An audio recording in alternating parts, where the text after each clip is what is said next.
So yun nga guys, every Saturday nandito kami sa Malolos Convention para tumambay. Tapos ito na ang ating tropa, dumating na ang ating famous na truck driver, si Boss Ulysses.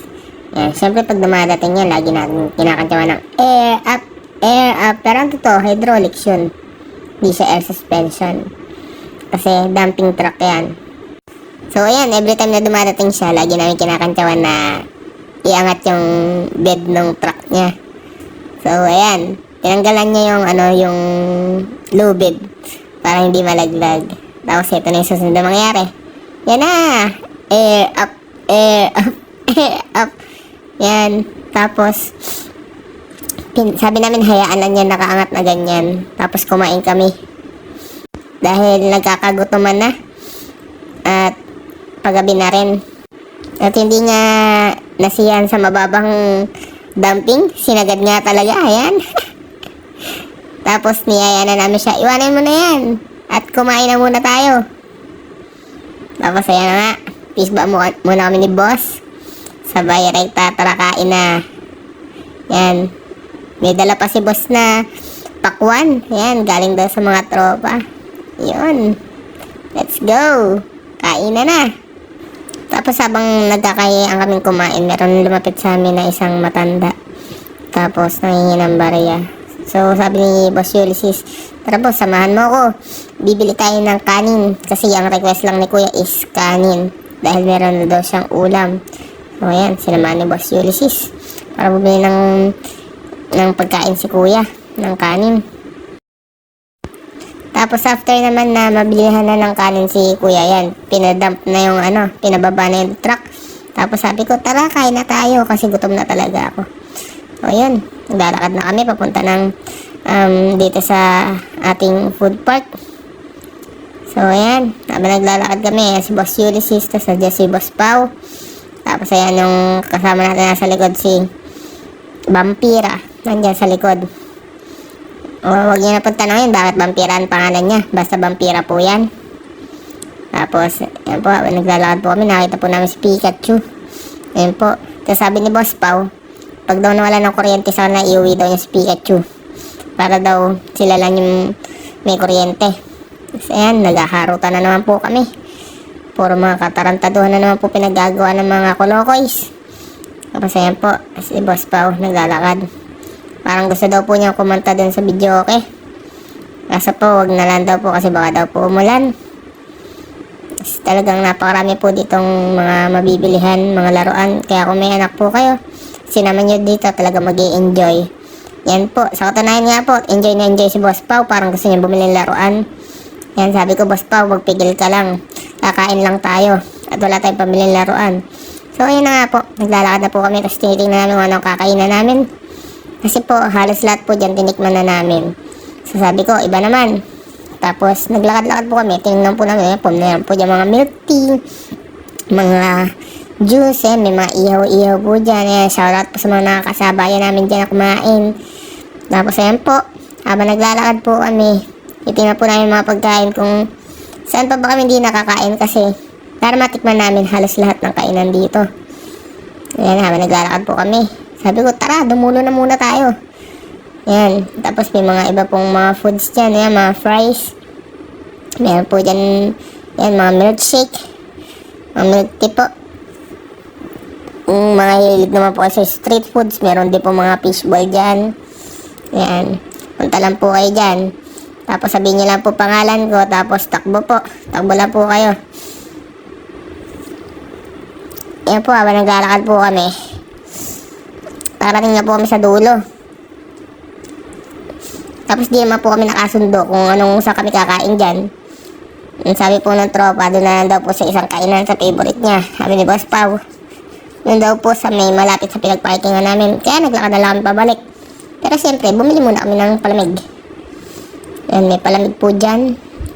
Habang hinahanap po namin palamig, Boss Ulysses bumili na din po na pagkain niya. Kasi ayaw daw po niya magpares.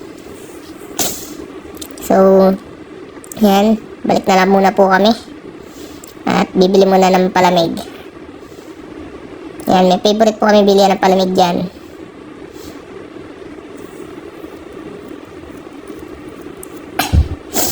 Yun, sa mga nagtatanong po kung tuwing kailangan kami tumatambay, every Saturday po, tumatambay po kami dyan.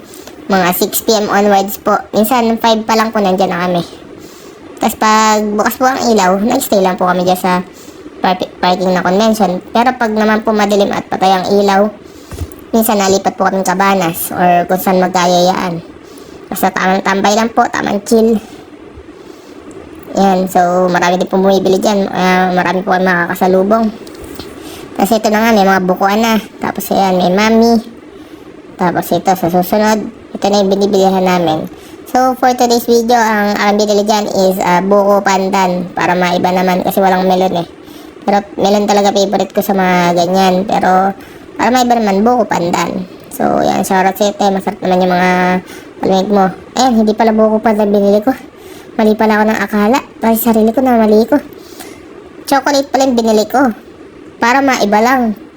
Hindi ko na talaga natatanda yung video na to. Pero ayan, sige, tuloy lang natin. Kasi nung ngayon na po, pag-aari po namin kumain, mga busog na po kami. Ayan na po, syempre. Upo na po kami sa mga pro tambay seats. Ayan, si Boss Pao, naglalakad-lakad kasi gusto daw po niya mag-burp. Pero hindi pa siya ma-burp. Ayan. Tapos lumipat po kami ng Cabanas. Dating po ng Cabanas ito, nagkaya naman kami, sakay kami sa van. Ayan, sakay kami kay Boss Pao. Sabi ko, lipat natin yung upuan doon. Ay, yung upuan, yung van doon sa kabila para magkakatabi tayo. Ayan, so syempre, sumakay kami sa van. Ayan, sa van ni Boss Pao. Habang nga kami sa Cabanas, ayan, naghanap kami ng pwesto na magkakatabi yung mga sasakyan para pag tumambay kami, isang pwesto lang kami, isang kulumpong lang kami. So, ayan, testing natin yung mic nung sasakyan ni Boss Pao. Sabi ko, hello, check mic. Nandito po si Boss Pao, Pogi. Ayan, nagdadrive. Habang nililipat namin yung sasakyan, siyempre. Ayan, nandiyan po mga kasama namin si Ulysses tsaka po si Vampire. Ayan. So, this time, ilan lang kami nakatambay kasi yung iba mga busy. Pero sa mga ganyang pagkakataon, hindi naman kami nagtatampo. Pero, ayan, pamaya-maya dumating din yung mga kaibigan natin. Unti-unting dumating kasi late lang sila dahil mga busy nga. Pero siyempre, hindi nila matitiis kung di tumambay. So, ayan, andito na si Boss Fred. Nandito na si Madam CJ. Ayan. So, dito natin sa gilid pinat yung van ni Boss Pao. Yan. Habang nagpapark si Boss Pao. Yan. Hindi po makahinga, maskip yung damit. Ewan ko ba, basta nagtatabaan kami magtotropa. Ayan, di ko alam kung sino man nagsasabi nagdadayat sa amin. Di totoo yun, di ako naniniwala doon kasi lahat kami nagtatabaan, guys. Tapos ayun na nga, habang nakapark na yung sasakyan ni Boss Pao, siyempre sabi ko, tara, baba na tayo, tas doon lang tayo sa gitna pumesto. Kasi meron kasi kami isang pagitan sa sasakyan. Tapos yan, diyan kami umupo. Yan. Yan tong isang kulokoy na to, si Vampire. Lagi nagbe-vape yan, kaya lagi kami napapagalitan. Tapos si Boss Pao, yan, lagi pong busog yan.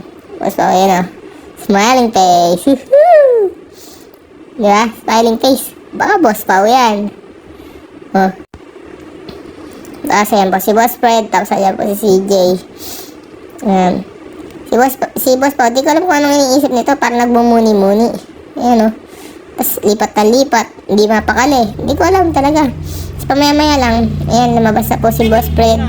Kasi may meeting daw po sila sa Rizal. Ayan na nga po. Talagang ang bilis lang ng tambay namin.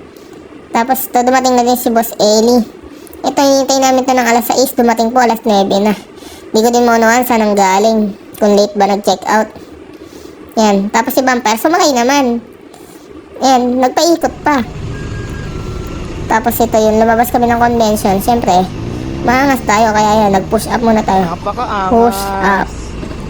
Ayun. Push up. Tapos ay mga kaibigan natin. Ito ang kasunod natin. Nakasabay lang natin yan sa convention. Tapos ito, kasunod si Boss Fred. Yan, Boss Fred. Tapos CJ. Tapos ito, si Vampire. Yan. So, yan na nga guys, ang ating naging tambay na nakaraan. So, hanggang sa muli. Sama kayo guys, para masaya.